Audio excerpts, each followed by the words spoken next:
Halo, ketemu lagi di Offside Duo hari Selasa dan kita mengucapkan congrats buat Timnas Indonesia U19 yang berhasil meraih juara AFF untuk kedua kalinya sejak 2013 dan kembali ini menjadi trofi kedua untuk Indra Syafri di ajang AFF U19 dan ini menjadi trofi keempat dia selama memegang Timnas Junior. Tadi nonton sekilas ya coach finalnya?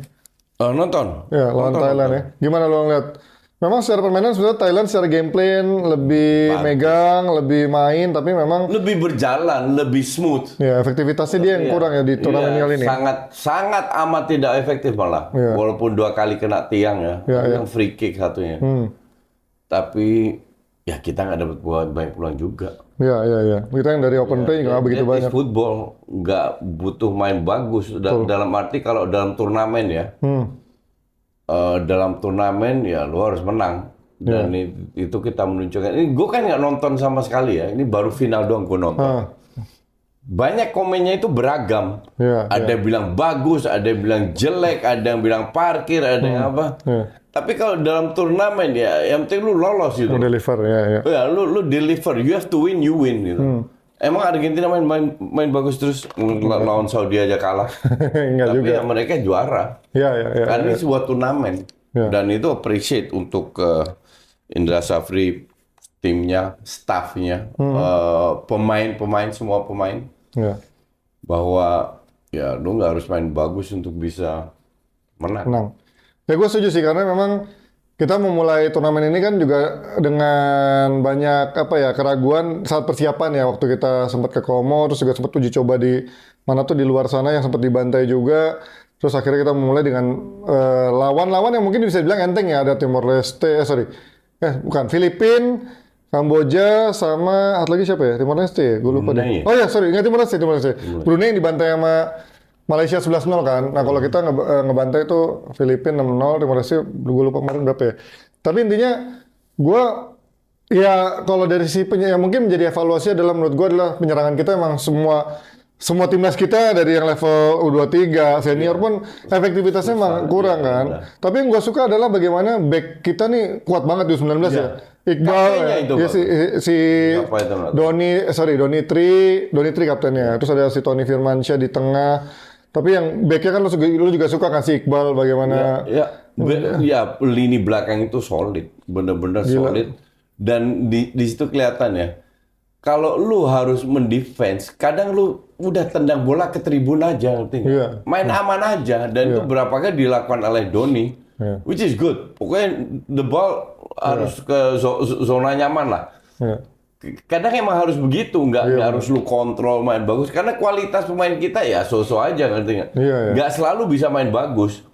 Gameplaynya Indra Syafri mereka paham, tapi eksekusinya kayak satu lawan satu kakak hilang, terus pada saat counter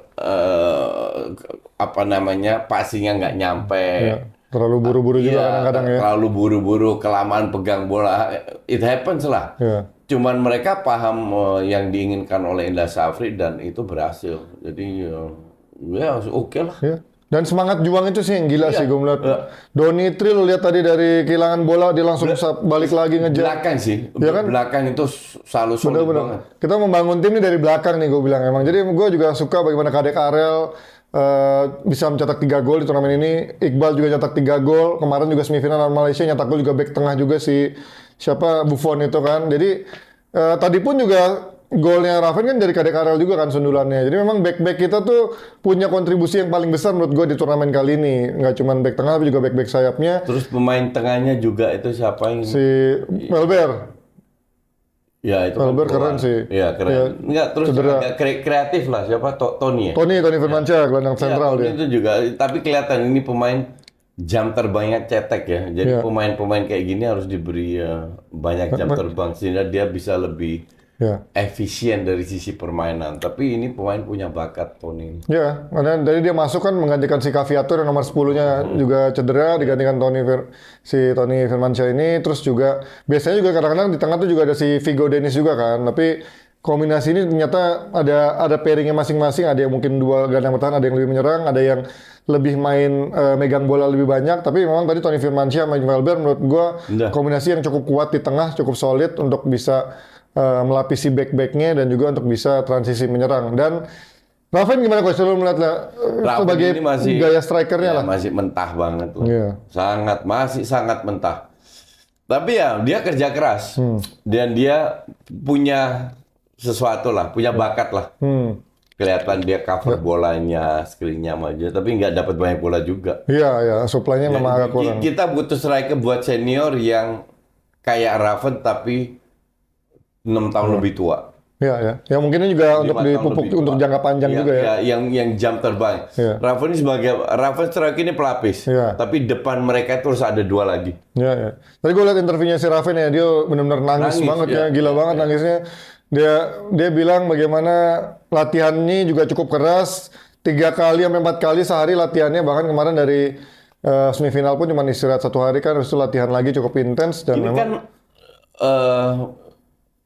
Indra Safri ini mengikutin gayanya timnas senior ya kalau dilihat, iya. mengutamakan intensitas. Intensitas itu butuh fisik. Iya, iya, iya. Kabarnya begitu pula bukan Indra aja, Nova pun demikian. Iya. Jadi Udah mulai selini semua ya. Ya Sevisi semua semua. timnas ini kayaknya fokus ke fisik ya. Dalam arti ya lo harus bisa perform 90 menit. Iya. Dan kita menunjukkan Thailand ini 15-20 menit terakhir kan udah agak menurun. Mulai menurun. Kontrolnya udah salah. Iya, iya. Mereka itu bahaya di kombinasi 2-3 orang kan. Iya, iya. Passing-passing. Tapi yang masuk kotak penalti gagal. Nggak banyak. Cuman yang Gagal terus akhir ujungnya syuting dari jarak jauh yang kemana-mana. Yang terakhir cuman yang paling bahaya itu yang set piece itu kan, yang sundulan kena di ujung jarinya si Ikram tuh kiper kita. Tapi udah di luar itu menurut gue yang paling bahaya peluangnya cuman yang babak pertama aja tuh yang man-to-man kena tiang itu kan. Tapi udah sisanya lebih dari luar kotak penalti atau set piece. Tapi gue juga setuju tadi bagaimana Indra Safri bilang nggak cuman pemain, dia terima kasih sama sekarang teknologi atau sepak bola modern udah mementingkan sport science, tim medis, psikolog. Ini kelihatan banget anak-anak ini tuh benar-benar digeber dari fisiknya, tapi juga butuh sport Sebenarnya science. ini bukan anak-anak di seumur gini di Belanda itu udah dewasa. Iya, Udah 19 ya. pemain inti.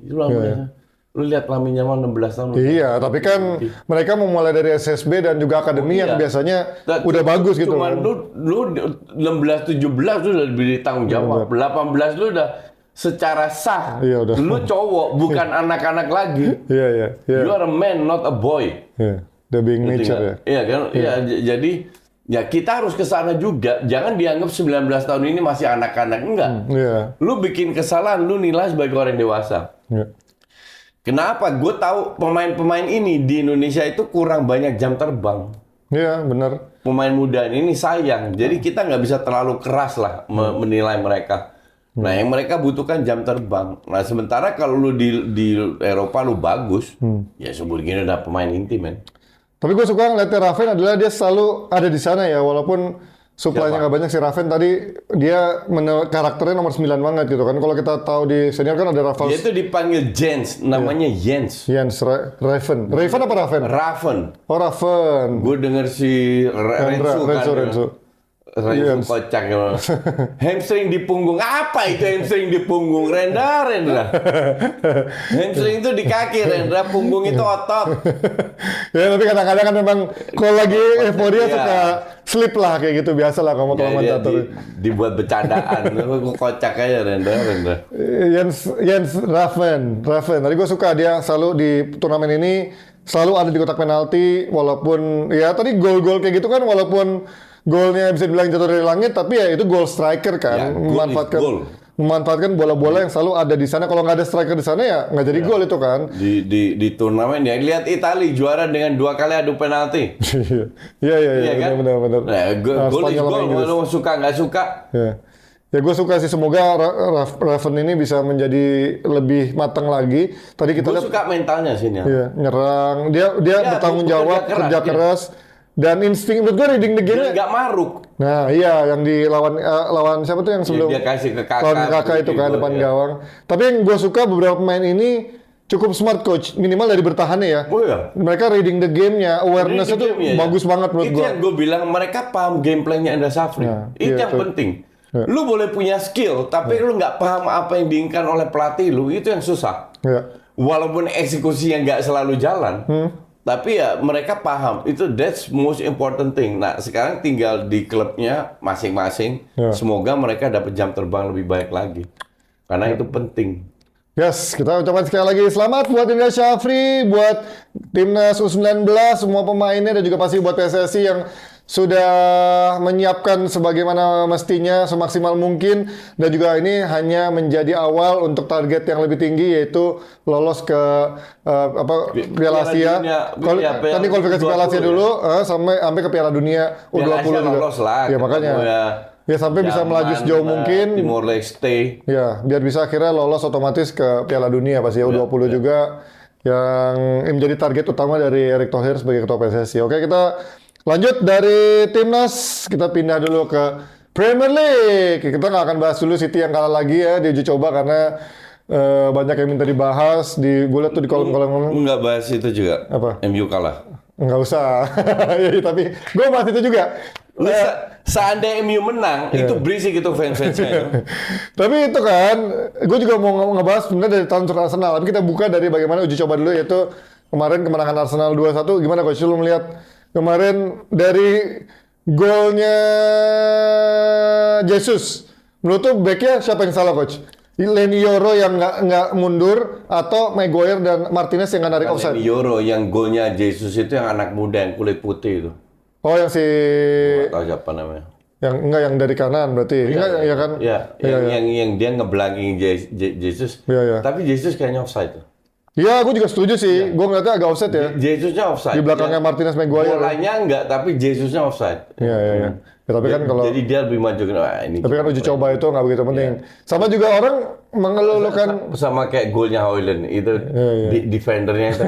Iya kan? Gol banget tuh. Orang pada bilang, wah, ya gue bukannya mengkritik main MU sendiri ya. Cuman gue melihat tuh kolom-kolom komen dari fans MU di channel bukan di Instagram resminya MU. This man is a beast. Tai lah. Gue lihat ini kalau Saliba nggak akan begini. Nggak usah Saliba. Rizky Ridho nggak akan bikin kesalahan. Karena itu backnya bener-bener parah. Mentah banget. Siapa back muda itu ya? Gue nggak tahu. Heaven. Iya, menurut gue mentah banget. Gila, gue aja mungkin nggak akan makan timing yang salah. Udah bener-bener jelas salah banget. Positioningnya, covernya, dan yang salah juga dia sendirian satu lawan satu nggak di cover. Iya benar. Gak ada yang di belakang dia. Iya. Dan itu ya sampai si Timber akhirnya kayak ini kesel gitu. Golnya lewat ini tuh kiper apaan? Gak boleh gol kayak begitu. Iya. Masa kaki kebuka bolong gitu. Iya, kalau sama Martinelli juga tuh golnya anjir nih back apaan bisa begitu sama Martinelli juga itu juga pemain mudanya ini. Iya, pemain muda yang bek kanan itu kan. Sama pemain muda itu yang bikin jebol itu kesalahan pemain muda. 3 gol berkat kesalahan pemain muda. Jadi memang tidak bisa dijadikan tolak ukur ya. Memang ini hanya uji coba yang Enggak, tapi ya ini sekali lagi ini uji coba. Cuman patternnya MU bagus, terutama babak pertama. Iya. Lumayan lah babak pertama. Tapi dan gue bilang otaknya siapa? Mason Mount. Mason Mount bagus kemarin mainnya. Di babak pertama terutama itu Mason Mount yang ngatur semua. Iya, dia dipuji-puji memang permainannya dari sisi dia lebih bagus sebagai back to box to box daripada nomor 10. Iya, karena tapi dia nggak akan jadi nomor 10 sih memang. Karena akan ada Bruno Fernandes di sana. Oh ya, makanya digeser ke belakang aja kan. Dia selalu bingung. Tapi gue belum tahu nih karena selama belum ada Bruno Fernandes, gue belum bisa melihat Mason Mount nyaman di sana. Karena kalau ada Bruno, pasti kan kita tahu musim lalu perannya kayak tabrakan ya.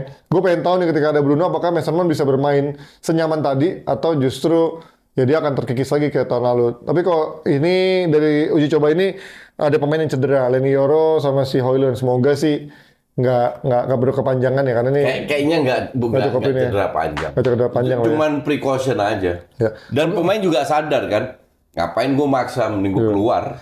Ngeliat Timber gimana Coach? Udah setelah lama. Oke lah. Lumayan ya. Arsenal juga paling bagus, cadangannya dan lain-lain. Ya, tapi ya kembali lagi, Reiss Nelson dibandingnya Saka ya jauh lah. Iya. Dia lebih sering ke dalam, cuman the smallest thing ya, hal-hal kecil itu yang membuat Reiss Nelson beda sama Saka. Decision making, terus melihat 2 langkah ke depan, dia harus ngapain, larinya kemana, itu masih jauh lah. Dia menurut gue lebih lebih stylish ya si Reiss Nelson tuh lebih dribblingnya lebih lama, Pas-pasan aja. lebih lebih lama decision makingnya, lebih agak maruk dikit, lebih apa ya, Ya, kurang lebih smart lah. Lebih berkurang Iya, semua. kurang smart lah sebenarnya Iya, istilahnya. Lebih berkurang semuanya. Kalau skillnya mungkin ya Nggak kelihatan juga. mungkin lumayan, teman ya. Tapi itulah dia agak kurang dari sisi smartnya. Malah bagusan Martinelli menurut gua dari sisi etos kerjanya sama dari sisi skillnya ya. Satu sekali. Randy. Martinelli kan 2 musim lalu udah membuktikan dia jago coach. Dia satu musim jago, tapi dia udah 5 musim ini di sini. kan masih muda. Udah apaan? 22, 23. Dua-dua tuh masih muda, kita aja masih ada Kagak lah. timnas U22 kan, dia masih muda Enggak lah, U23. itu harusnya U23 itu harus dihapus, itu harusnya senior. Ya Rashford aja 27 masih bego anjir. Maksimal 21 itu kalau Ya gue juga setuju sih, harusnya itu kalau U tuh harusnya 21 sih, 23 menurut Iya. gue udah ketuaan. Nah, kita ngomongin dari dua tim ini, dari uji coba Arsenal nih. Ini terakhir kabarnya ada 2 pemain, kita mulai dulu dari gelandangnya, Fabian Ruiz. Seberapa mungkin, ini kan begitu menjadi pahlawan dinas Spanyol, harganya pasti nggak murah. Kalau media-media bilangnya Arsenal pengennya minjem dulu, sampai ntar bayarnya 35 atau 50. Mana mungkin PSG ngelepas 35 sama 50? Kontraknya masih sampai 2027. gue apa ya? Kalau dalam posisi gelandang, lu nggak perlu ambil pemain yang udah bener-bener mateng yang mahal lah, kasarnya gitu. Tapi posisi striker ya, karena posisi gelandang itu kan banyak pemain Iya.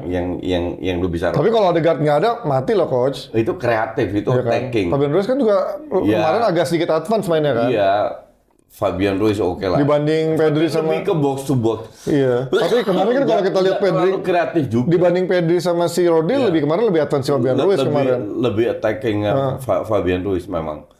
Cuman bukan tipenya Odegaard. Bukan. Gue mending cari tipenya Odegaard dengan duit semahal itu. Udah ada Fabio Vieira, nggak mungkin tergantikan itu. Pasti itu terjadi. Udah ada Fabio Vieira, nggak mungkin tergantikan. Itu mau di loan 3 tahun terus jual. Ya tapi kalau misalkan bener 50 juta, berarti sebenarnya good deal dong 50 juta buat seorang Fabian Ruiz. Dia bisa lebih Dia itu kalau masuk kan menggantikan posisinya Havertz atau Partey. atau Rice. Ya, nggak mungkin lah kalau Rice kan sering ke depan juga ya, atau Rice jadi kalau nggak ada Rice mati tuh Arsenal depannya depannya backnya benar nggak ada pelapis utamanya. Kalau enggak ya kalau seandainya dia datang, gue rasa nggak ada striker yang datang. Iya. Itu dia datang karena ini masalahnya posisinya Havertz. Ya. Havertz bisa main di posisi itu, Striker bisa sebagai juga. striker. Jadi kalau striker datang, Fabian Ruiz nggak akan datang. Tapi kalau Fabian Ruiz datang, feeling gue nggak ada striker yang datang. Karena release clause-nya setahu gue gede nih si Fabian Ruiz 100 juta. Enggak, bukan sorry. Gue lupa deh dia berapa ya? Not worth it lah. Oh nggak ada. Nah, yang gede tuh release clause-nya ini. Fabian Ruiz itu umur berapa sih? 27. Exactly. Kita udah nonton dia berapa tahun? 28. Bertahun-tahun dari Spanyol dia udah main. dari Terus ke Napoli, dia. iya kan? Iya. Terus ke PSG. Emang kapan kita terkesima dengan permainan dia? Baru kemarin di turnamen. Di Napoli lumayan. Ya, loh. iya mayan. Makanya dibeli PSG kan. Iya, levelnya mayan. Iya, belum Lumayan. Bukan pemain yang bisa ngangkat Arsenal jadi juara. Ya mungkin kok di Arsenal bisa menjadi Ya bisa aja. Cuman lu gambling tetap. Iya sih. Dengan makanya kembali lagi ke harga. Iya. Kayak kalau tusuk gigi harga 5 juta, wah dengan senang hati, ngerti nggak? Iya. Ya, tapi kalau bener 50 juta oke lah. Kalau bener 50 juta ya. Enggak kemahalan. Enggak lah kok gila lo main matang 50 juta. Enggak lah. Gila. Gue nggak yakin dia bisa konsisten main bagus terus. Tapi dia kan kolektifnya cocok sama gaya mainnya Arteta menurut gua. Gaya mainnya Spanyol Arteta cocok gitu, mainnya Iya. cepat. Ya kan? Gue nggak ngelihat dia pemain yang punya nilai tambah kayak Odegaard. Oke. 50 juta mending lu beli pemain yang selevel yang lebih kreatif, yang benar-benar kreatif kayak Odegaard. Contohnya siapa Gue sekarang? lihat Nggak dia tuh banyak. lebih ke box to box. Nggak banyak juga opsinya sekarang. Coach, Gak yang banyak. harganya That's why murah. itulah lu butuh scouting. Banyak pemain yang kita nggak tahu di divisi di Spanyol, di Prancis divisi rendah, di Tapi kan kalau scouting gamblingnya bukan di di Prancis, Prancis. di klub menengah ke bawah.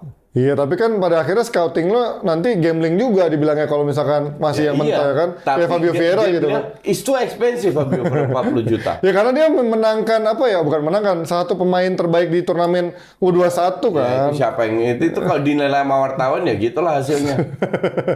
Oke. Lo ngandelin data gitu loh. Tapi kalau gue Fabian Ruiz oke lah 50 juta karena 50 juta zaman gue tuh zaman sekarang menurut gue cheap coach. Enggak, no, that's not the point. Gue prefer ini bukan 50 juta oke kalau nggak dapet striker. Oke. Ya karena Bukan lo prioritas utama. karena lo pengennya striker kan. Iya. Iya. Bukan prioritas utama. Kecuali lu datengin striker, lu beli dia 50 juta, that's fine. Iya. Ya atau mungkin lu cari striker yang lebih murah. Nggak mungkin. Striker yang Enggak. Tony 80 juta. Ya mungkin aja Arteta sama Edu kan tolol. Karena kan isu terbaru, oke kita maju nih dari Fabian Ruiz ke seorang Gyökeres. Lo pernah lihat gak tapi mainin Gyökeres? Enggak. Nah, ya ini lumayan secara statistik doang ya, datanya oke. 43 gol nggak salah dari 50 kompetisi. Nunes dari sisi statistik juga Ya oke. bagus. Tapi cukup konsisten dia. Tapi PHP. Iya kalau Nunes belum. PHP lah Nunes. Iya. Cuman kalau ini kan dia dari Coventry waktu ya walaupun levelnya Championship ya. Ini menjadi satu top scorer juga. Terus juga pindah ke Sporting satu top scorer juga. Jadi cukup tajam lah dan ya gimana kalau lu ngeliatnya Gyökeres 100 juta. Gak lah. Hah? Ujung-ujung kasusnya kayak Nunes lagi nih. Ya tapi susah dong nyari Kayak Højlund. Lah, kalau lu 100 juta, Osimhen sekalian. nggak dapet dong. 100 Vlahovic juta. sekalian. Ya lu tambahin dikit lah. nggak dikit.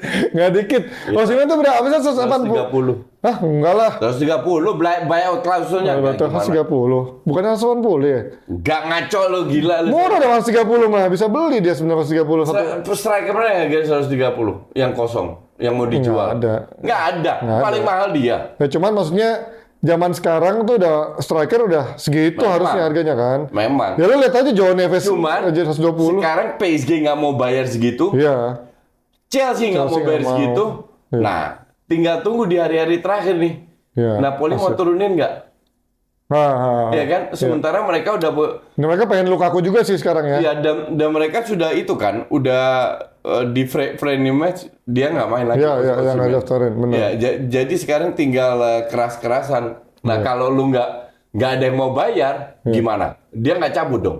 Iya, bisa jadi tuh karena apalagi kan dia pelatihnya Conte ya yang udah pasti biasanya juga apa ya ketat gitu dia nggak mungkin ngasih maaf sama pemain yang emang udah nggak mau main buat timnya karena udah berkali-kali Osimhen bilang pengen out dari situ. Iya. Nah sementara si Conte juga katanya udah pengen Lukaku untuk gantiin Osimhen jadi ya ini bisa Jadi menjadi kemungkinan besar cabut, tapi nggak dengan harga segitu.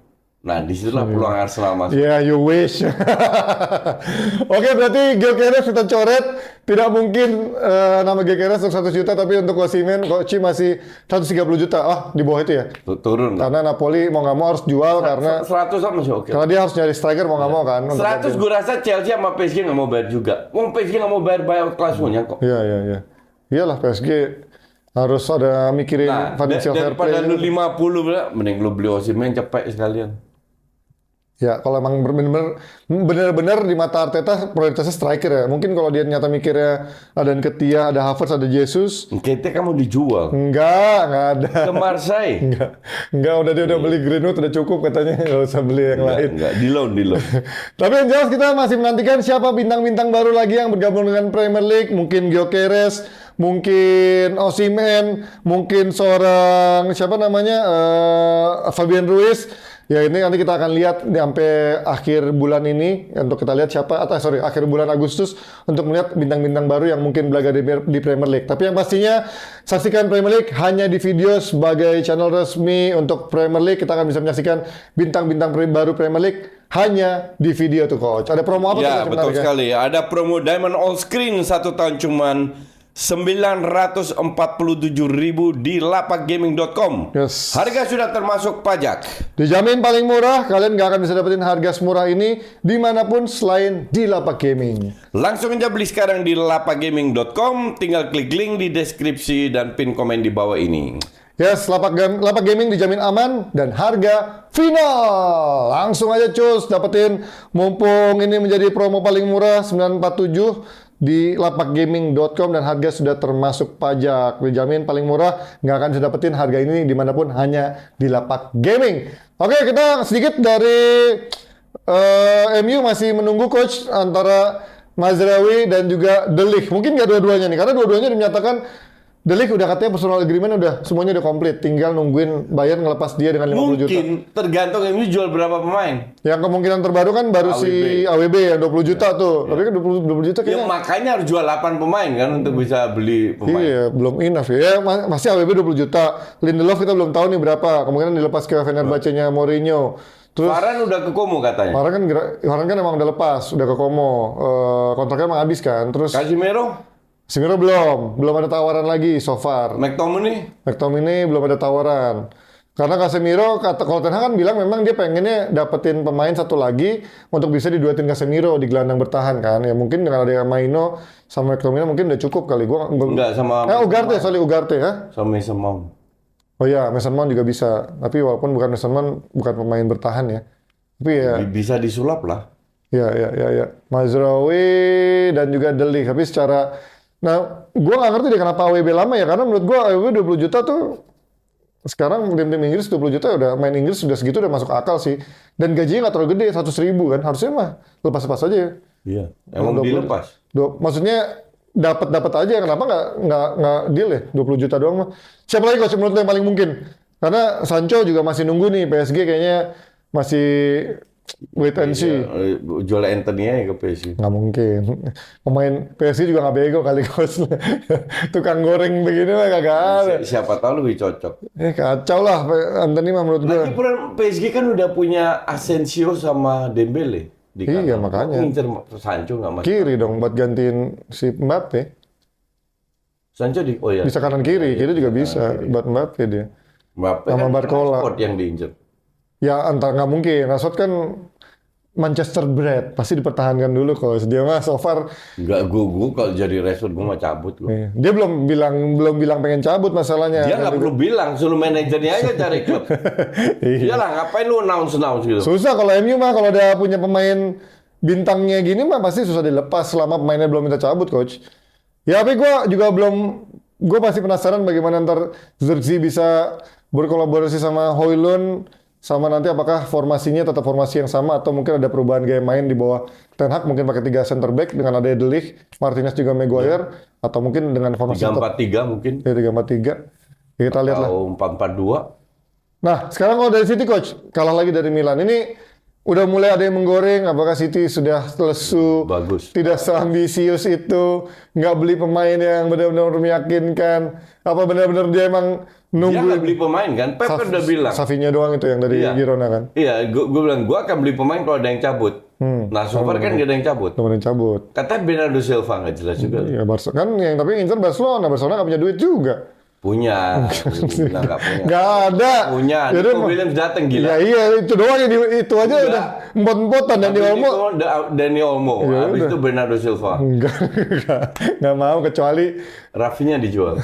Ya, itu kalau dijual siapa yang mau bego dapetin Rafinha kecuali klub Arab? Chelsea.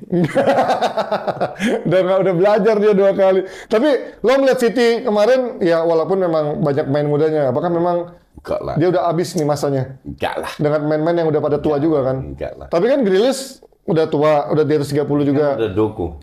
Iya, De Bruyne juga udah di atas 30. Ya, kalau De Bruyne mah 38 masih bisa kayak Modric gitu. Iya, tapi kan Modric Kan juga banyak udah. otak dia. Tapi kan Modric udah dan dia tahun lalu juga jarang main, juara-juara juga tuh. Iya, walaupun udah empot-empotan ya menurut gua. Iya. Dan gaya mainnya udah nggak seatraktif yang 2 musim lalu kan sebenarnya. Gue sih kalau jadi City gue jual tuh De Bruyne. Kontrak tinggal setahun. Iya. Lu masih bisa dapat gocapan. Iya. Ya kan tapi nggak ada tawaran serius dari Arab kan ternyata yang katanya isunya mau nawar De Bruyne gede-gedean. Ada lah, pasti ada lah. Ya ini kita masih lihat ya apakah City.